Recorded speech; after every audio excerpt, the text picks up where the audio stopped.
want your business to go to another level. You must try to learn and hear something new. So make a change today. So don't procrastinate and see your business grow and change. So check out Testing Results, yeah, with Toni Harris Taylor. Toni Harris Taylor. Testing Results, oh yeah, with Toni Harris Taylor. Yeah. Welcome to the Marketing Strategies for Drastic Results show. My name is Toni Harris Taylor, CEO and founder of Drastic Results Marketing and Sales Coaching, where I help entrepreneurs and franchise professionals learn how to show up, be up, follow up so they can blow up their business. I'm also a multi-unit franchisee with Network in Action, where we bring business owners together to create connections, collaborations, community to get more cash. Welcome to today's show. Today's show, I'm going to let you peek behind the curtain. What do I mean by that? So I'm going to talk about LinkedIn relationship building. And how do you build relationships that lead to next steps, right? And so our guest today is Mr. Brian Curin, the CEO and founder of Little Kitchen Academy. And we're going to hear all about him and his story, but we met on LinkedIn. And I wanted to share with you, I'm actually going to show you my screen and share with you how I was able to connect with Brian. So here he is, handsome guy with a beautiful smile, working with kids to teach them how to use the kitchen. So we go over to message, and I'm really actively building my network in the franchise space. And so the first reach out was, hello, Brian. I'm building my network in the franchise space and would love to connect more with you. Learn about your brand and what you're working on in 2024. Let's connect. And so he accepted my request. I sent a thank you, and I invited him to be on the show. And then I invited him to get on my calendar. And long story short, we had an awesome first date. Remember, no relationships in romance or business start without a first date. So we had an awesome virtual first date. I asked him to get on the show, and here he is today. We are now going to talk about how I can help his franchisees show up, be up, follow up, to blow up. You see what I'm talking about? It's intention. And let me say this. We've sent out, and I say we because I have a virtual assistant in Nigeria, and he sent these messages, and we've sent out probably hundreds of them. And I have gotten great connections as a result. Do all of them respond? Absolutely not. So everybody doesn't respond. And it's okay. I go in with that mindset. And I know it's drastic to reach out to people cold, but you never know. You never know who you're going to meet. And Brian was just talking to my producer, who happens to be my daughter, and talking about taking my grandson to Little Kitchen. Come on, y'all. All because I had enough courage to be drastic and send out a message. You never know where it's going to take you. So today you're going to meet my new friend. By the way, when you do accept my message, you become friends and family. You're going to meet my new friend, Brian Curin. We're going to talk about Little Kitchen Academy, his background in franchising, very interesting, and LinkedIn. So we'll be right back after this message.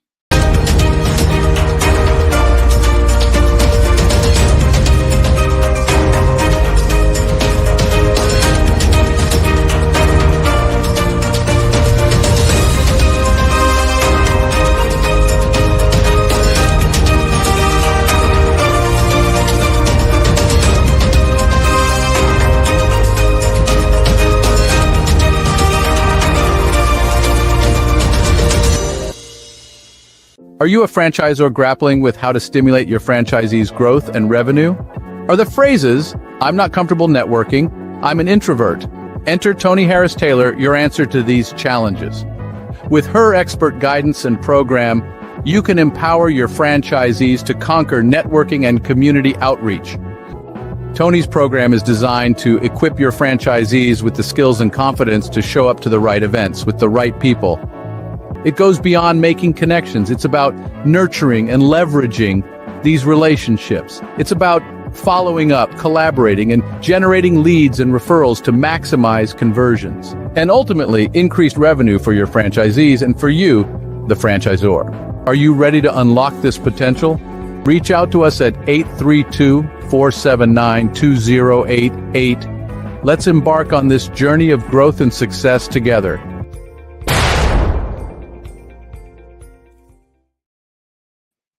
Awesome. We are back.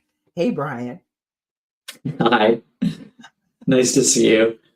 Nice to see you. So thank you for accepting my LinkedIn request. Thanks for reaching out. If anything else, it resulted in a friendship and then another student at Little Kitchen Academy. So thanks for sending it. Absolutely. That's the point. You never know where these relationship connections are going to take you. And so I know you are in a growth mode and you're going to grow Texas. I'm here to help you with that. And I'm excited about that. But in your own words, introduce yourself. Who are you? What do you do? Yeah, so Brian Curin, I'm the CEO and co-founder of Little Kitchen Academy. And Little Kitchen Academy is a leading Montessori-inspired cooking academy for kids, starting at age 3 all the way through 18, really focused on empowering independence through practical life skills and food literacy. So on the outside, we're the go-to for kids cooking classes. But what happens is a transformation. The children are learning everything from, not only cooking from scratch, but healthier ways to eat. They're growing their own food from our living food wall. They're learning about circular economy, sustainability, how to give from a philanthropic standpoint. And really, they're just being allowed to become the best humans that they want to become.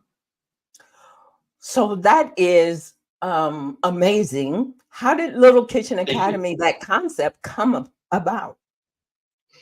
My wife.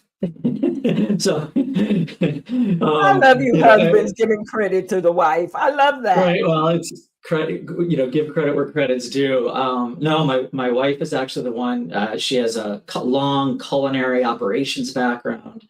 And then a teaching background as well. She got her AMI, which is essentially like a master's in Montessori teaching, and was an educator and had this idea several years ago to bring, food, the Montessori way, which is meeting the child or the student where they are, so they can be on their own journey, and putting this together for really the idea is to create a healthier society, because we saw it through our own children. We have 3 daughters, and when they were growing up, we had a garden, we were growing food, we were making things from scratch in the house, and their friends would come over and parents would say, "Oh, what are you having for lunch or dinner? My daughter doesn't eat anything green, won't eat any vegetables."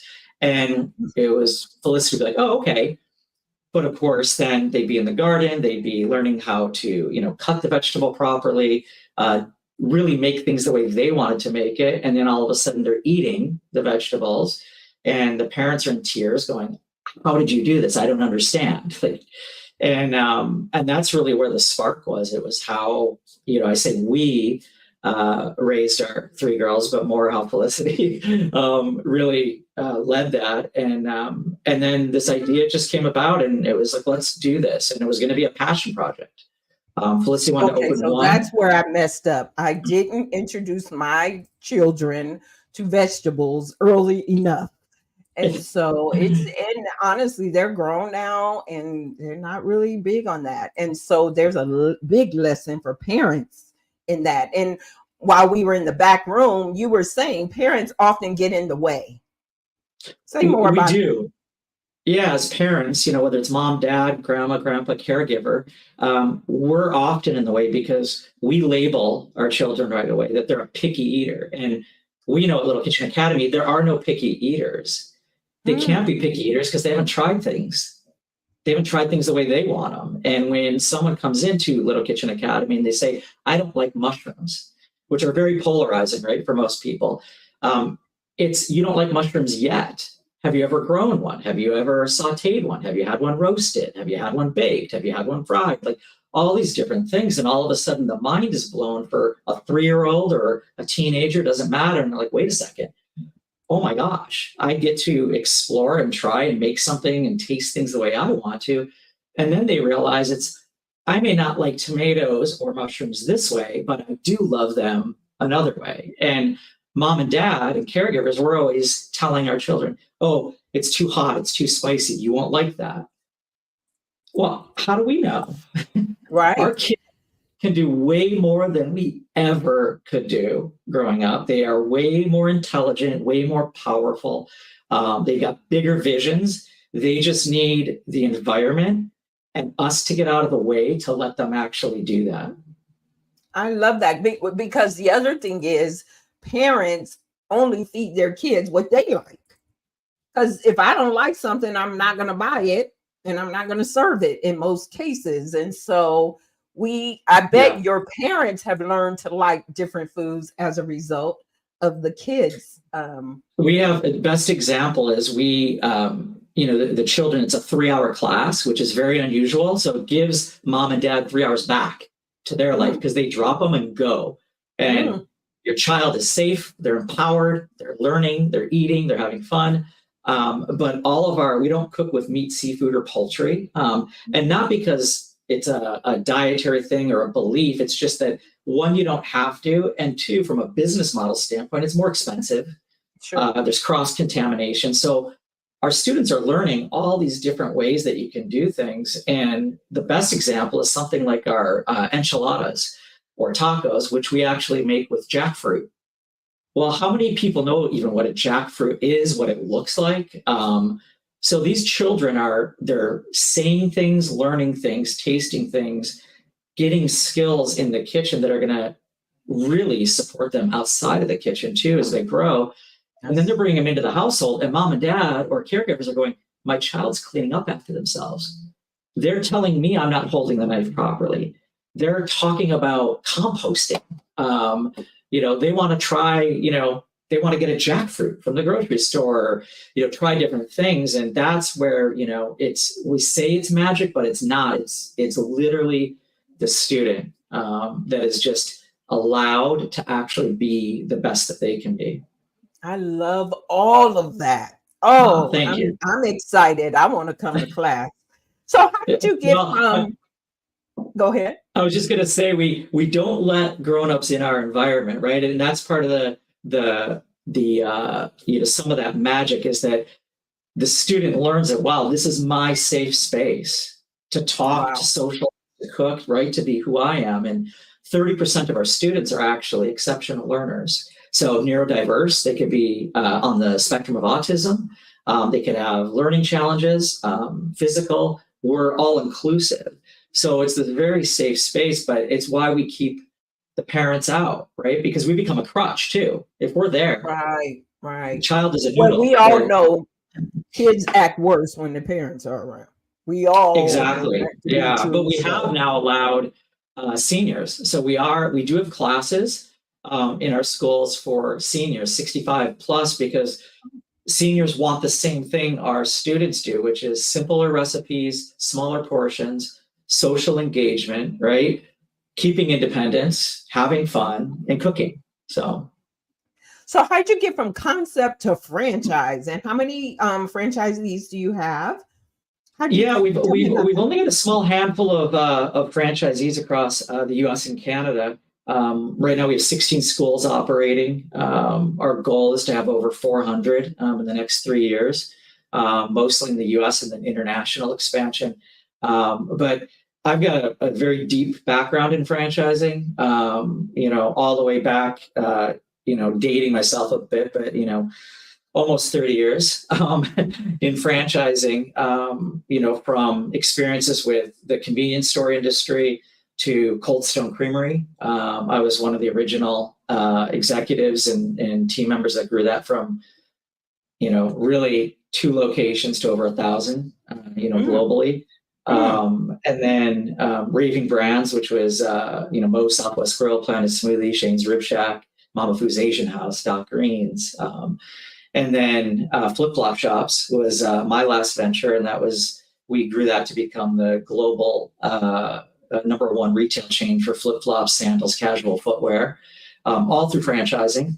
And now, Little Kitchen Academy. So when as I said, Felicity, this was going to be a passion project for her. She just wanted to open one where she grew up. And a good friend of mine who's the CEO of Birkenstock, David Kahn, who I had long relationship with, I was getting ready to launch a footwear brand with his support. And our 3 girls, we were talking about this idea, and our oldest twin daughter, Gabby, said, "Why don't you and Mom do Little Kitchen Academy?" And we didn't have a name yet. So our daughter came up with a name, actually. And we just looked at each other and were like, yeah, why don't we do this? And let's open the one.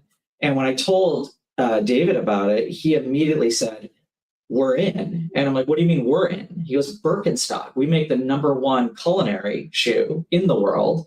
It's a massive industry for us. What you're about to do is needed. It's, youth enrichment. It's health, wellness, nutrition. It's food. It's independence. It's all of these things that check so many boxes." He's like, "We'll be your global brand partner. We'll provide the shoes. We'll put a Birkenstock wall inside Little Kitchen Academy so all of your young chefs can wear Birkenstock culinary shoes safely in the kitchen." And at that point, it was like, well, this is way bigger. Wait. So we quickly, went through and started to, as we opened the first one, also built a franchise system. And again, not only was I a franchisor, but I was the first ever international franchisee for a concept. I was a master franchisee. I was a single unit franchisee. I was a vendor in past years to the franchise industry. So understood the industry extremely well, the good, the bad, and the ugly of it. And had been on all sides of the fence, essentially, and scaled, concepts that are extremely well known to be number 1 in their category every time, and all of them still standing today. Wow. So it was sort of natural to say, well, if we really want to share this the right way, then franchising needs to be at least one of the ways or one of the platforms that we'll use to expand and share Little Kitchen Academy. So there's so much in that story. We got to take a break, but I'm going to come back and ask you the 2 questions and I think it'll come back to what you just shared. So 2 questions that I ask all my guests. We'll be right back with Brian Curin.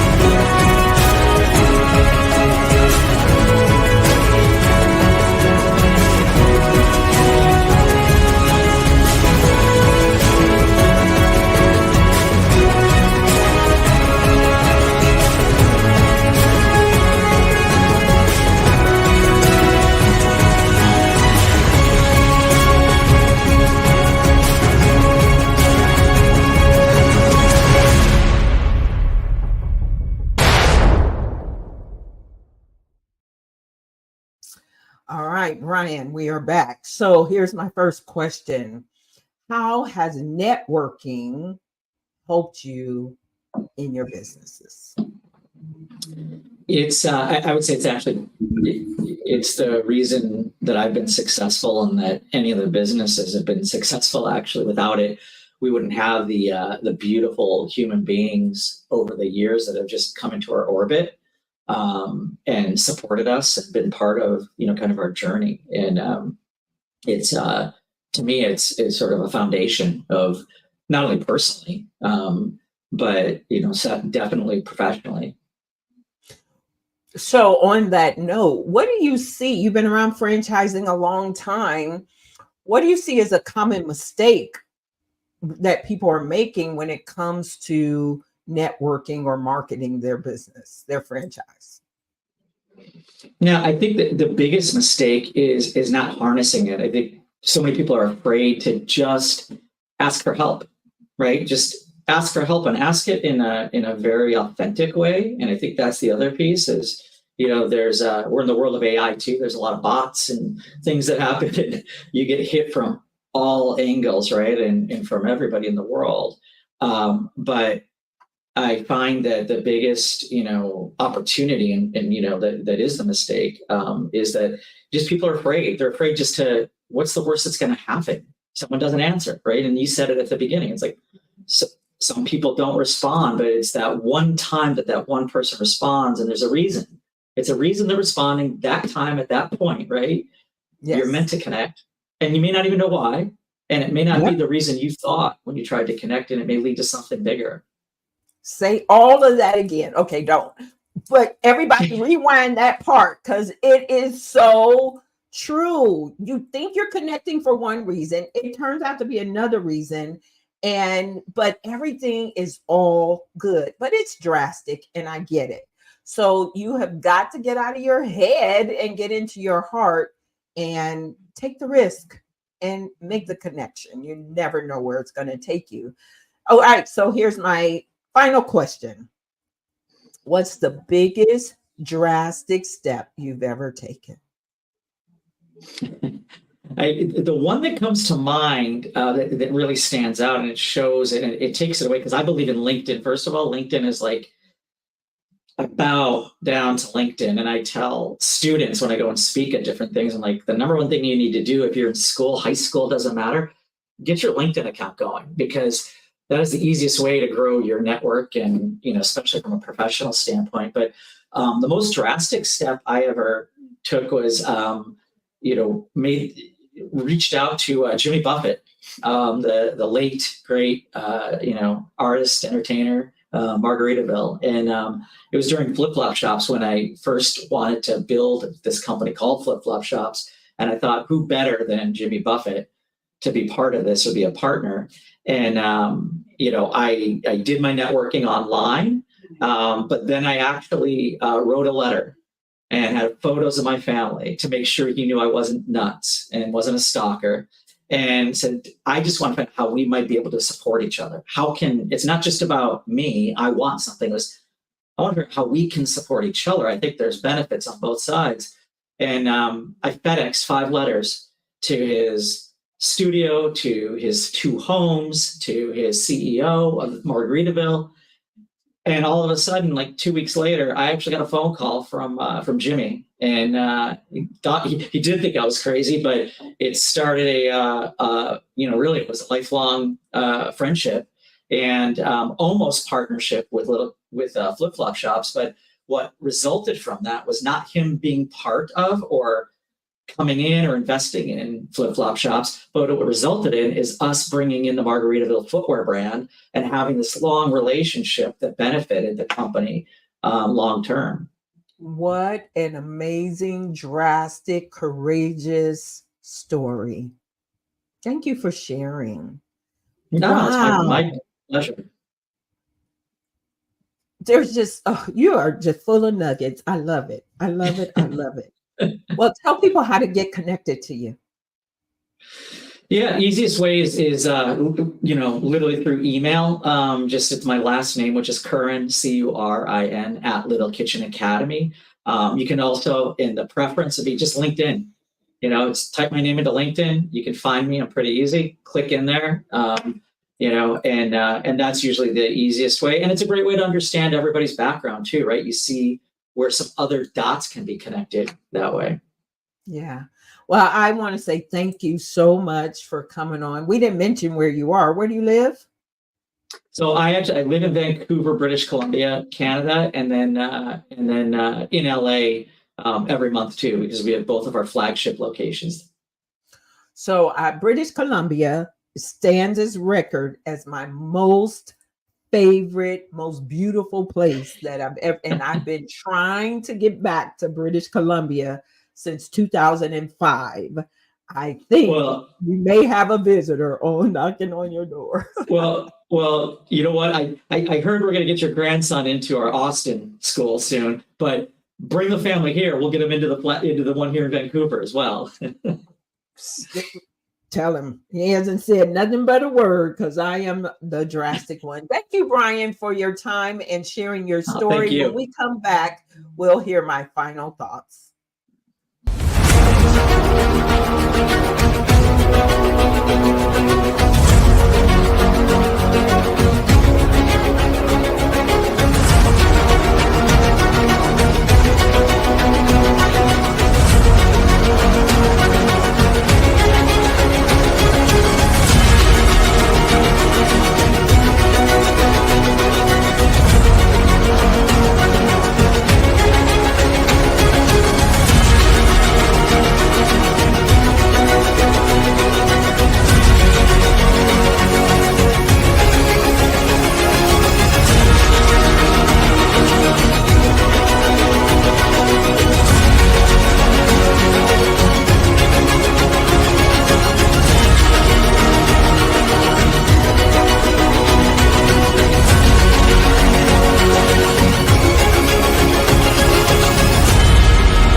I want to say thank you for purchasing the Show Up, Be Up, Follow Up to Blow Up book at showuptoblowup.com. I'm actually getting royalty checks every month now. So keep buying the book and share it with your friends.